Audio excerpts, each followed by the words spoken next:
ठीक है बेटे, आज बेटा एक प्रैक्टिकल कराने जा रहा हूं मैं आर्किमिडीज प्रिंसिपल का वेरिफिकेशन। ठीक है, तो आज हम लोग इस प्रैक्टिकल को करेंगे, लेकिन उससे पहले मैं आप लोगों के साथ कुछ शेयर करना चाह रहा हूं।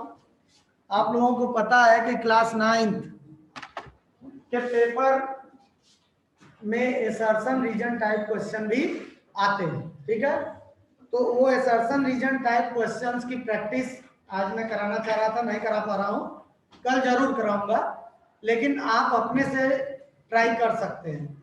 और जैसा कि मैं अभी बता रहा था कि उन सारे के सारे पीडीएफ को मैंने एक वेबसाइट पे अपलोड कर रखा है, और वो वेबसाइट है www.googlestudy.com googlestudy.com। ठीक है, इस पर से आप लोगों को वो सारा पीडीएफ मिल जाएगा, आप देख सकते हैं, प्रैक्टिस कर सकते हैं। सैंपल पेपर भी उस पर अवेलेबल है। तो जितना ज्यादा आप प्रैक्टिस करेंगे कंफ्यूजन उतना ज्यादा दूर होगा। तो चलिए अब सबसे पहला काम अपना स्टार्ट करते हैं, वेरिफिकेशन वाला प्रैक्टिकल करके। तो मैंने तरीका भी बताया है आप लोगों को कि जब भी हम एक्सपेरिमेंट करते हैं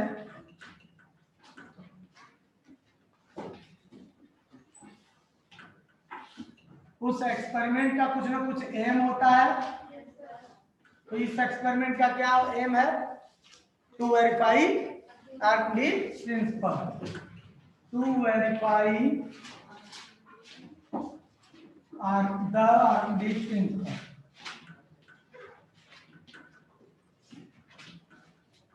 प्रिंसिपल। नहीं, अच्छा वेरीफाई, यस, प्रिंसिपल, सही है। और इसमें हमको कुछ ना कुछ अपार्टस की जरूरत पड़ेगी। क्या क्या मटेरियल हमें चाहिए? सबसे पहला काम एन ऑब्जेक्ट थ्रेड के साथ, सही है। फिर स्प्रिंग बैलेंस चाहिए,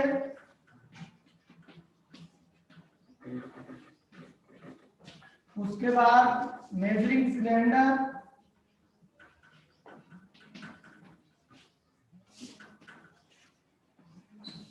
मेजरिंग सिलेंडर हो गया। और क्या चाहिए भाई?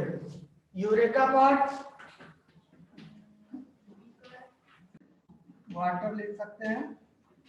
इतनी चीजें हमको इस प्रैक्टिकल को करने के लिए चाहिए। तो जब इतनी चीजें हमको इस प्रैक्टिकल को करने के लिए चाहिए बेटा,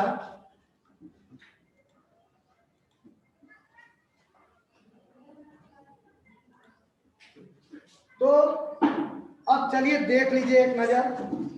आपको पता है एक ऑब्जेक्ट, रेगुलर शेप्ड ऑब्जेक्ट लिया है हमने, कोई भी हम ऑब्जेक्ट ले सकते हैं, regular shaped, irregular shaped object. उसके बाद एक स्प्रिंग बैलेंस चाहिए हमको, ये स्प्रिंग बैलेंस है, कुछ प्रैक्टिकल्स में हम लोग देख चुके हैं। मेजरिंग सिलेंडर, बीकर, ठीक, और ये रहा यूरेका पॉट। ठीक है, यूरेका वर्ड जानते हैं कहां से आया? दरअसल ये कहानी है आर्किमिडीज के समय की, कि किस तरह उन्होंने इस सिद्धांत को खोजा। हुआ क्या कि जिस देश में रहते थे आर्किमिडीज, वहां के राजा ने एक मुकुट, क्राउन बनाने के लिए कुछ गोल्ड दिया क्राउन बनाने वाले को।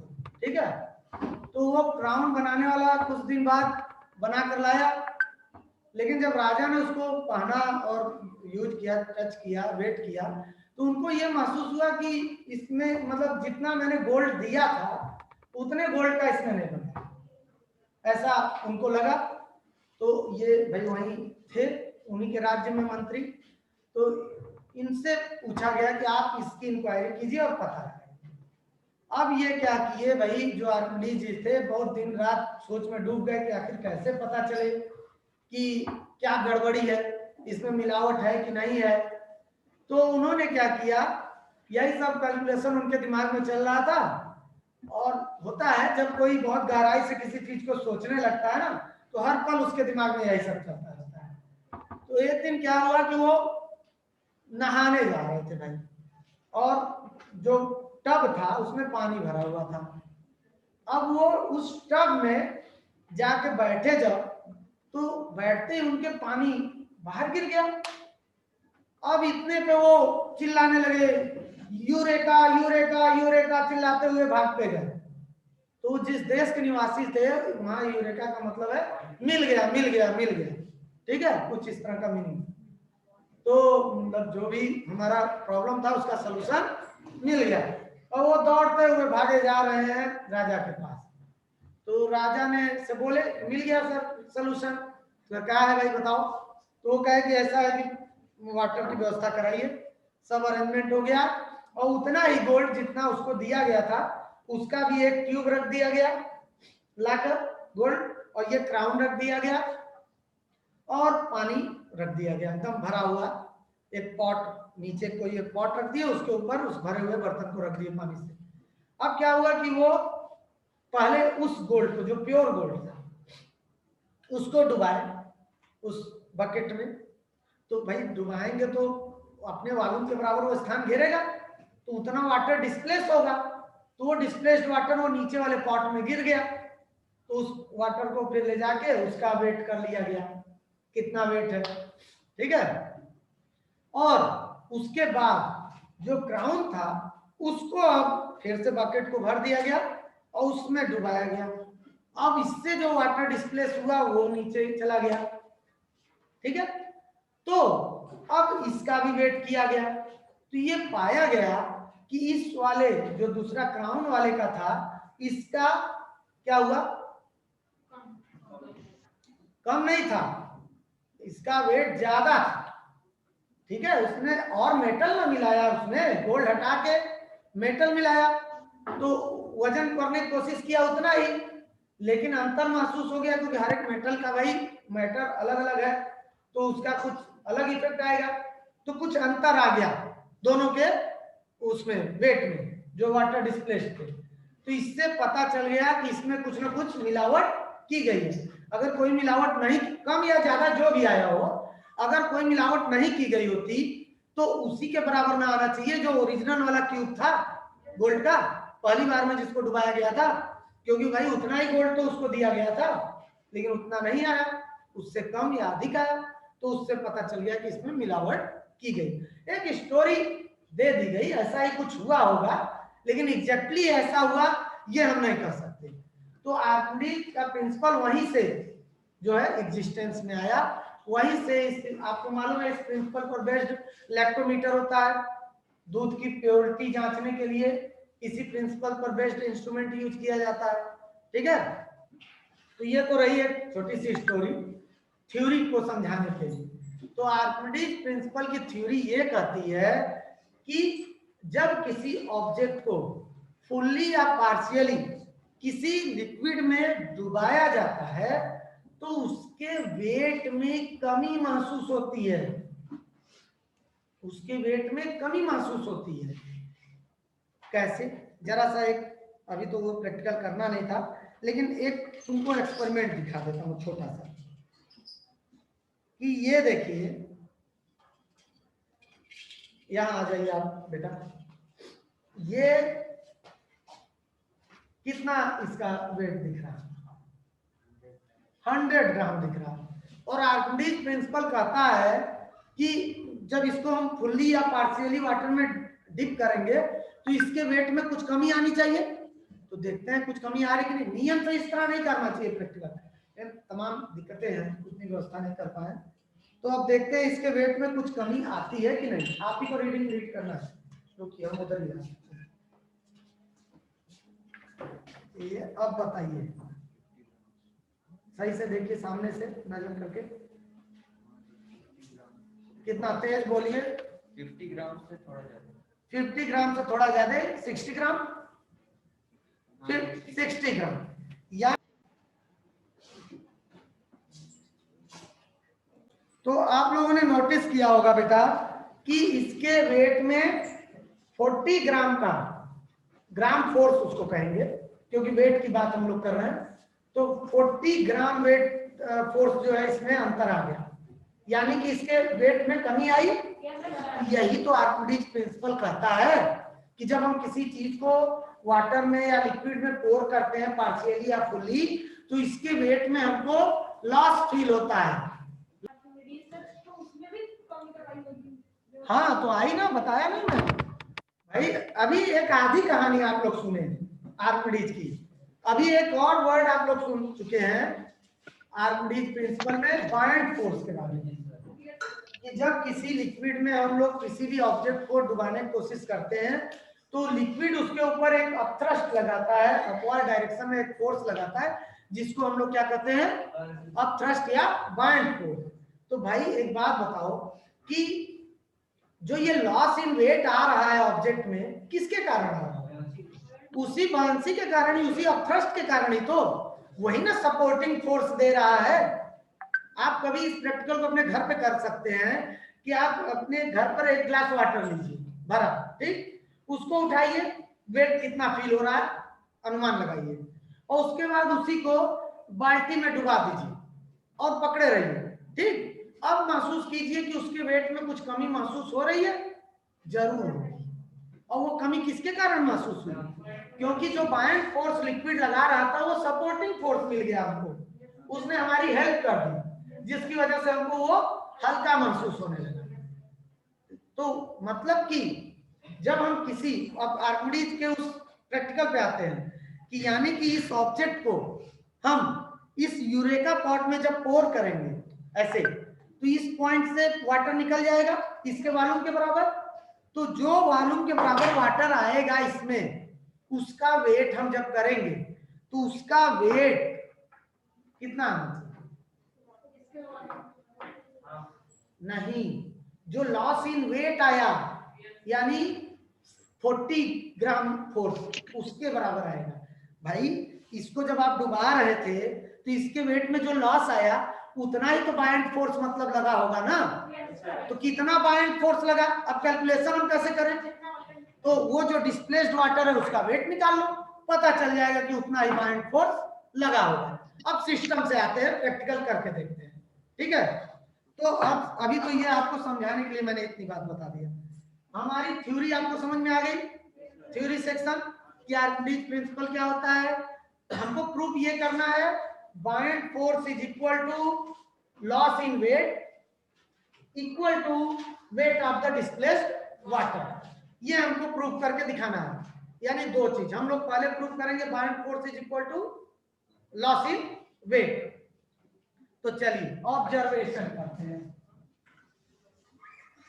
अभी अगर किसी को कोई कंफ्यूजन हो तो अभी पूछ ले, छोड़ो रिकॉर्डिंग गया चौपट, कोई बात नहीं। तुम मुझे बताओ अभी तक के बातों में एम, मटेरियल यूज और थ्योरी, इनमें कहीं कोई कंफ्यूजन चमन कुछ क्लियर है कि हम लोग क्या करने जा रहे हैं?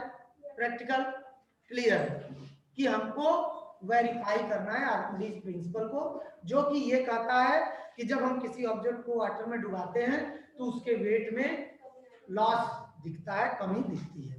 तो ऑब्जर्वेशन का तरीका भाई, जो जो इंस्ट्रूमेंट हम यूज कर रहे हैं, observation zero error in spring balance, zero error in spring balance is equal to nil है। देख लेते हैं एक बार फिर से, मैंने बताया था ये स्प्रिंग बैलेंस है, इसका पॉइंटर हमको देखना है कि जीरो के ठीक सामने है कि नहीं, ठीक। अगर पॉइंटर जीरो के ठीक सामने है तो यानी इसमें कोई जीरो इरर नहीं है। कभी कभी क्या होता है इंस्ट्रूमेंट यूज करते हैं, स्प्रिंग ही तो है लगा, तो क्या होता है कि कुछ इरर आ जाता है। तो इस स्प्रिंग बैलेंस में वो चीज नहीं है जिससे हम इसको सेट कर सके। बहुत से स्प्रिंग बैलेंस आते हैं जिसमें जीरो इरर को सेट करने के लिए, दूर करने के लिए व्यवस्था होती है। तो जीरो इरर नहीं है। फिर बारी आती है लीस्ट काउंट की। क्या बेटा? थ्योरी में बताया वही आर्किमिडीज प्रिंसिपल लिख देंगे, आप बुक से भी लिख सकते हैं। List count of spring balance तो अब इस स्प्रिंग बैलेंस का लिस्ट काउंट तरीका मैंने बताया है कि टोटल नंबर ऑफ स्केल जितने बने हैं वो ऊपर लिख लीजिए और अपान करके नंबर ऑफ ग्रेजुएशन यानी नंबर ऑफ पार्ट्स। तो इस पे 500 तक है स्केल, तो हम ऊपर 500 लिख सकते हैं। और इसके बीच में कितने डिविजन होंगे? 50 नहीं, ज्यादा होंगे, ठीक है।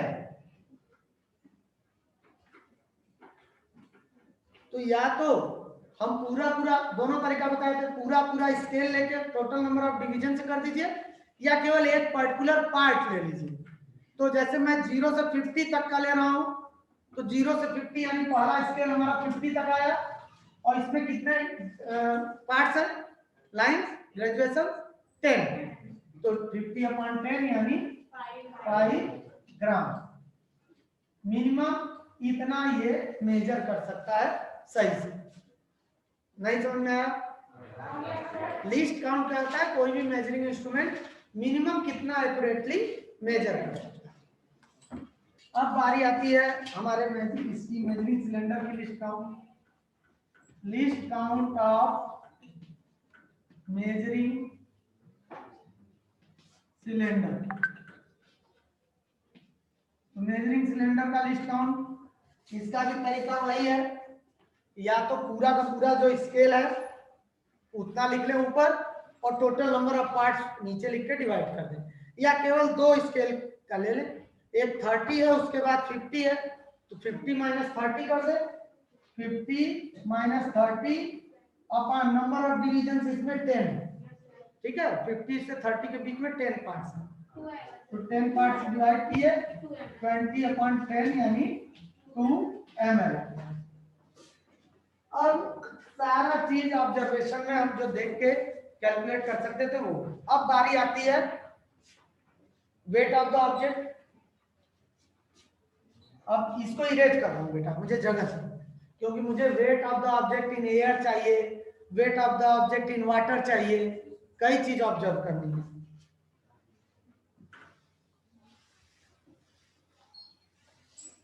अब देखिए weight of the object in air,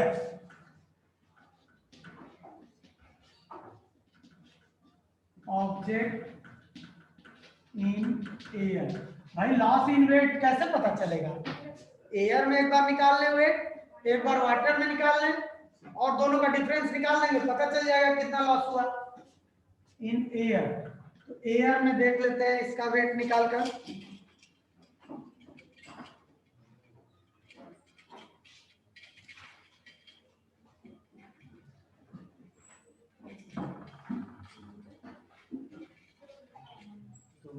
क्या बेटा? अरे वो जान में कटा है, इसके गांठ में जो फंसाना चाह रहे थे गट्ठी में। चलिए इसका वेट देखते हैं एयर में कितना है।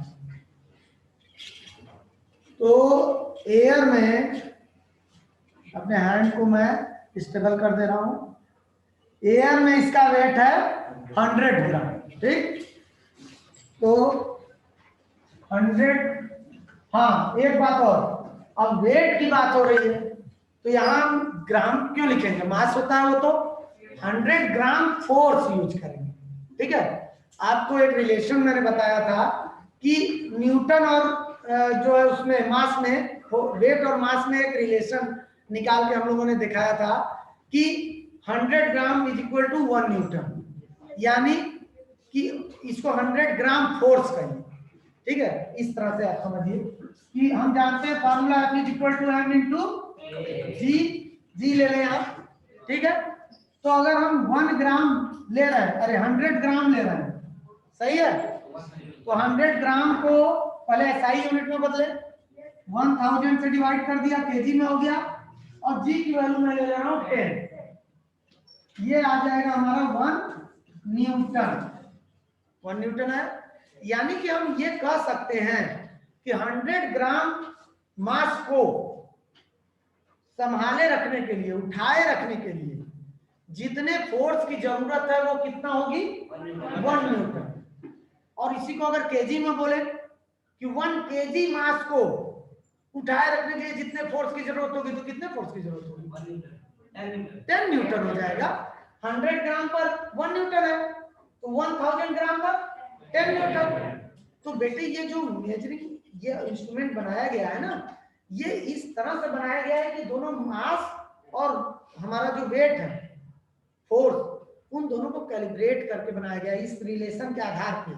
अगर 100 ग्राम फोर्स ये दिखा रहा है यानी 1 न्यूटन को, 200 ग्राम फोर्स दिखा रहा है तो यानी 2 न्यूटन को।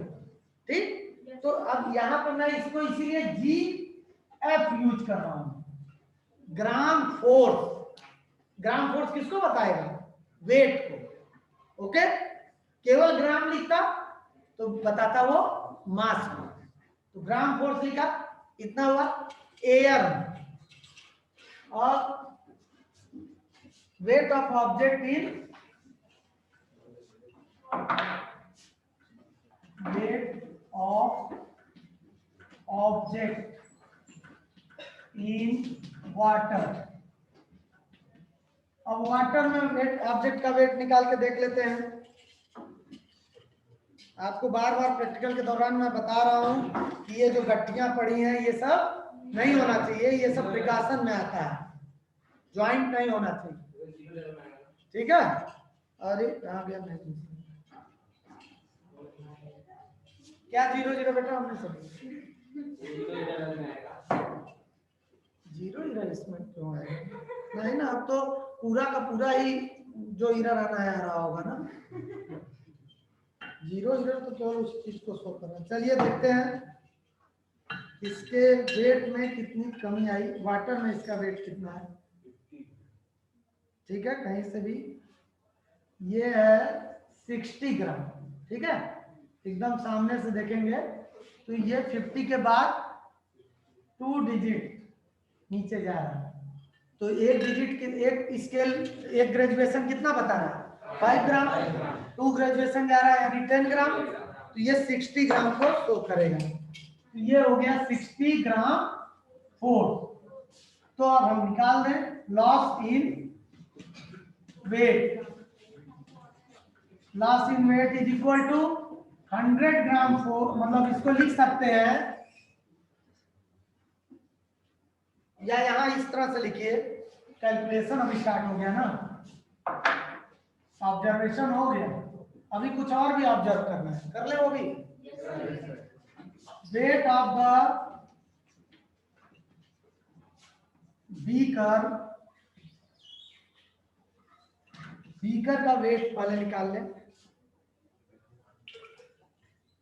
भाई। बीकर का वेट नहीं पहले निकाले रहोगे तो इसमें जो वाटर आएगा डिस्प्लेस होके, तो बीकर के साथ उसका वेट हम लोग नाप देंगे। अब देखो प्रैक्टिकली हम लोग का ये जो डिफरेंस आया वही उसी के बराबर अब ये आना चाहिए डिफरेंस, डिस्प्लेस्ड वाटर का वेट। अभी देखो बहुत अच्छा प्रैक्टिकल सही डायरेक्शन में जा रहा है। अब बीकर का वेट देख लेते हैं। बीकर का वेट है बेटा ये भी 100 ग्राम फोर्स है। ठीक है, इस तरह से लिया ही गया है कि कैलकुलेशन आसान हो, और ये 100 ग्राम फोर्स है। अब बारी आती है wait of the beaker with displaced water. Weight of beaker with displaced water.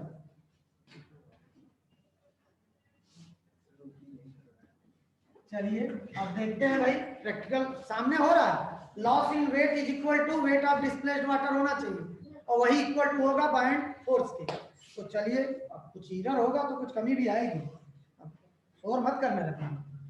हाँ चलिए देखिए, अब इसमें मैं ले रहा हूं वाटर।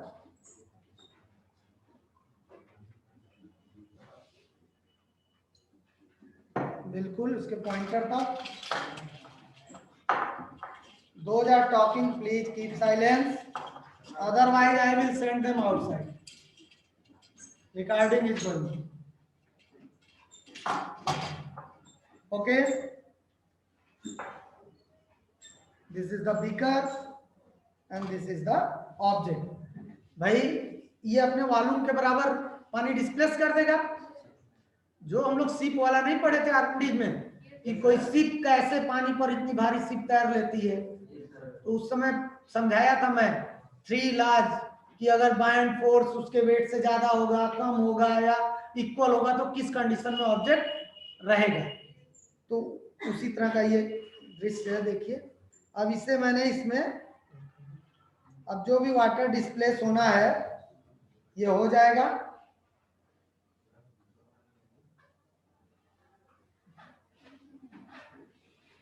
ठीक, अब इस बीकर का वेट निकालने वाटर डिस्प्लेस्ड वाटर के साथ टॉकिंग नहीं करूंगा। चलिए देखते हैं कितना आया। अरे अरे ये देखिए 150 से 2 डिवीजन कम है, यानी 5 + 5 2 डिवीजन का मतलब 140। 140 ग्राम फोर्स लिख लिया जाए। 140 ग्राम फोर्स, सही है। रीडिंग सामने से पढ़ी जाती है जब भी होगी, ठीक है। जगह और सारी चीजों को ध्यान में देते हुए कुछ कमियां रह जाएगी, लेकिन लग रहा हम लोग का प्रैक्टिकल सफल होने वाला है। अब बारी आती है कैलकुलेशन की बेटे।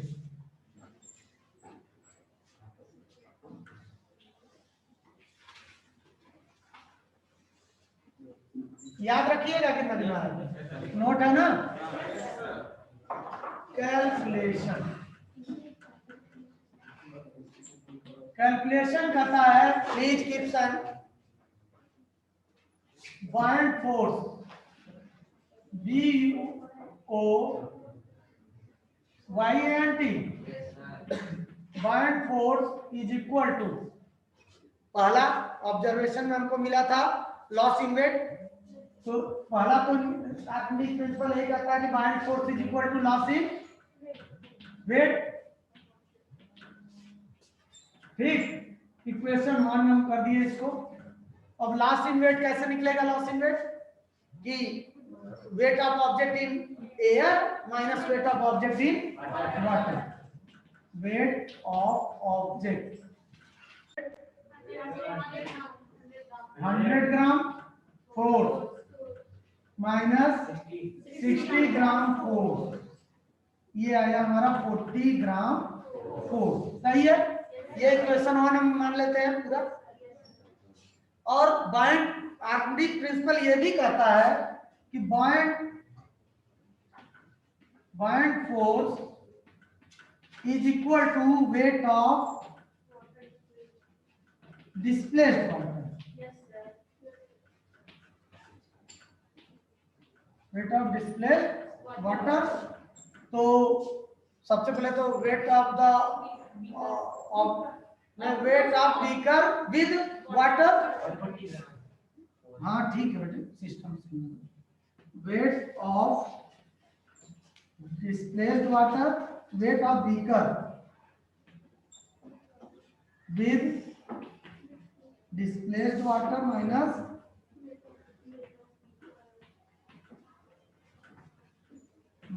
Wait of beaker.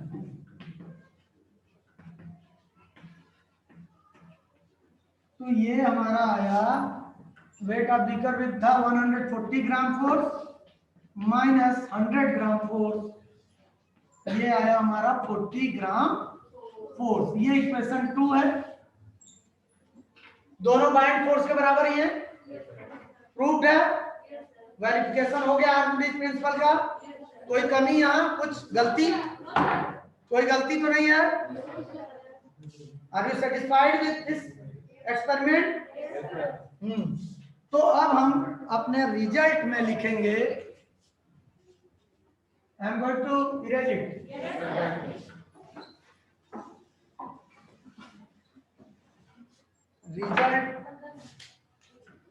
रिजल्ट में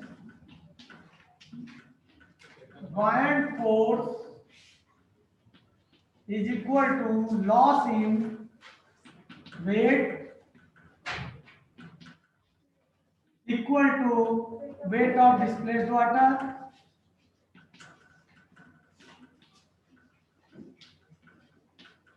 वाटर, यहाँ पे हम लिख सकते हैं 40 ग्राम फोर्स भी प्रैक्टिकल के लिए, पर्टिकुलर इस प्रैक्टिकल के लिए तो लिख ही सकते हैं। Hence Archimedes principal is proved, ऐसे कर दें, and it is verified, Archimedes principal is, hence Archimedes, क्या बेटा 10 वेरीफाइड भी लिख के काम खत्म कर सकते हैं। हेंस प्रूफ भी कर सकते हैं, आर्किमिडीज प्रिंसिपल इज वेरीफाइड।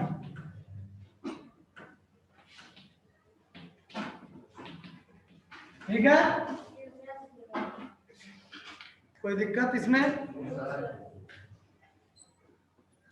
कि बेटे ये प्रैक्टिकल दो तरह के लिक्विड में लेके किया जाता है।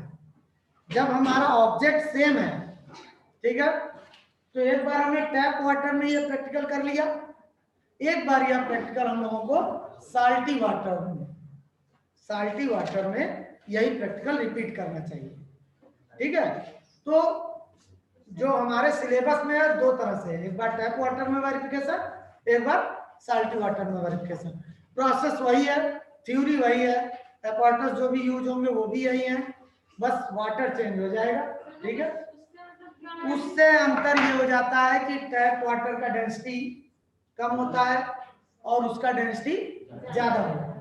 जब आप उसमें नमक घोल देंगे तो उसकी डेंसिटी जाहिर सी बात है कि कुछ ना कुछ बढ़ जाएगी। आप लोगों ने सुन भी रखा होगा